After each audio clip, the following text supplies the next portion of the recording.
Quando eu via as pessoas dizendo que era muito difícil criar filhos, eu sempre tentei procurar por que era tão difícil criar filhos, né?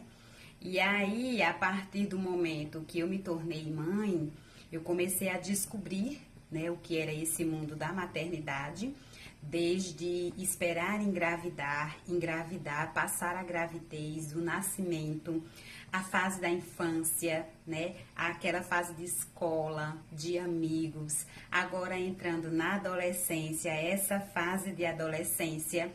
E o fato de eu ser pedagoga e psicóloga, isso também, né, teve um peso muito grande em me ajudar a compreender esse desenvolvimento humano dela, o desenvolvimento social, as habilidades que tinha e que não tinha, que precisava aprender para poder criar essa.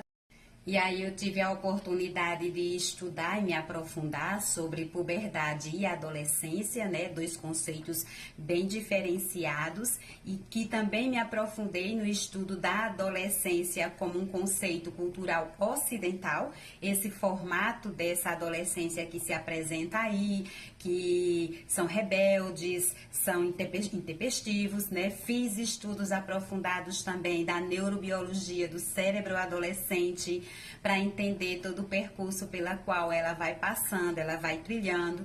E aí eu decidi, junto com o pai dela, de como que seria essa criação dela. A criação de uma criança, uma adolescente, jovem adulta, e nesse modelo de criação que nós dois escolhemos para ela, está configurado toda essa carga teórica que ajuda a entender o seu comportamento também.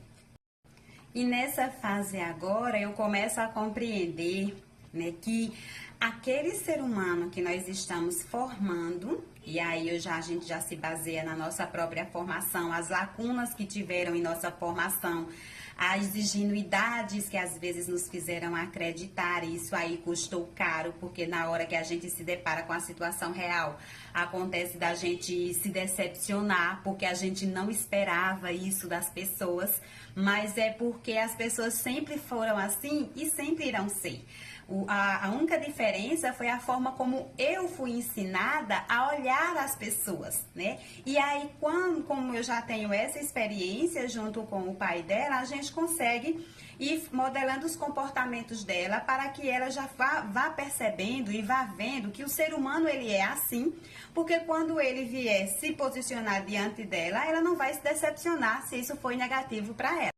Então, o que poderíamos estar chamando de difícil na criação do filho? A primeira coisa é o seguinte: se eu estou, né, criando uma menina para ser uma menina doce, uma menina meiga, mas uma menina forte, uma menina realista, uma menina pé no chão, que a base genética dela já é muito favorável a isso também, certo? Uma menina com independência emocional, independência financeira, de questões de poder saber lidar de forma equilibrada com as questões sociais, também poder lidar com os amigos em sala de aula, com a aproximação e o distanciamento dessas pessoas que contribuem e não contribuem para a formação dela.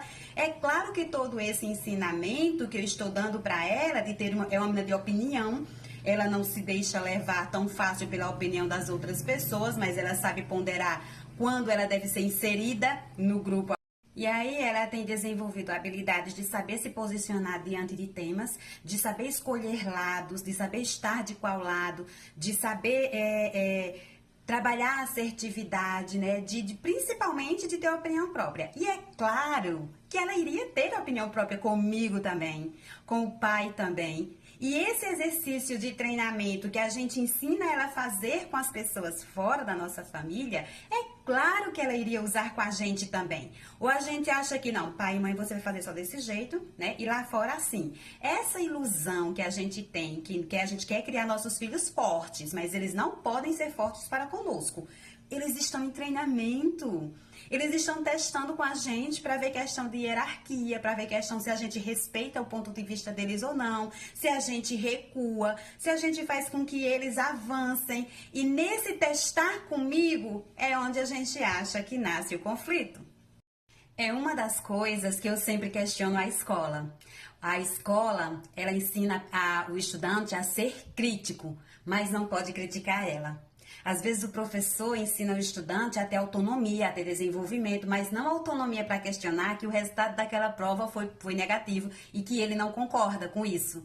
A gente geralmente faz isso também na criação dos nossos filhos. A gente quer que eles sejam desse jeito, mas eles não podem ser desse jeito conosco. Então, como é que a gente vai administrar isso aí, né? Entendendo que eles estão em processo de formação e que essas relações pai, mãe, filho é uma relação de treinamento também. Porque a gente quer que lá fora eles sejam assim, mas dentro de casa eles não sejam dessa forma. E a gente precisa compreender que esse processo de formação deles envolve também nos questionar e nos colocar em posições que a gente às vezes fica com raiva deles e depois descobre que era para isso que a gente fez esses filhos lindos.